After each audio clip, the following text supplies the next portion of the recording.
We already sort of gave the first blush on the numbers, so I guess I'm curious, Lauren, as to what's actually baked in when there had been a rotation to financials and to value at the end of last year. Well, what we're looking at as a short term, so let's call it the next quarter or so positive for financials, is first of all that the yield curve has uninverted. That's a positive contributor to net interest income for financials. And also the consumer's been doing for years pretty well, which again is a revenue aid for these companies.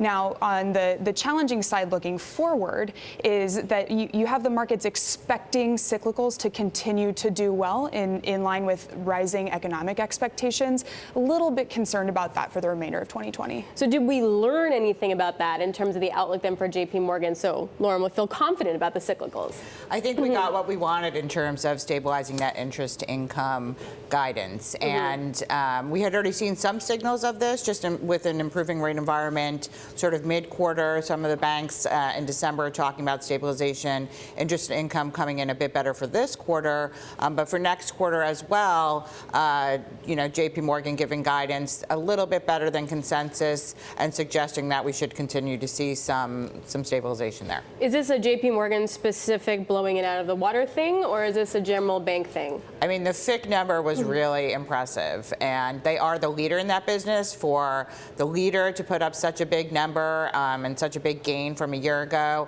there was an adjustment in the year ago quarter, but still up 70%. So a big number. We're going to find out very shortly. We'll get Citigroup. They're also very big in this business. Whether it was JPMorgan specific, my guess is that we are going to see sort of strength across the banks. Again, I think the net interest income is something that investors are a little bit more focused on because that is a little bit more sustainable. For fixed income, we're going to want to hear is there anything in the quarter that we can feel better about for the run rate for 2020?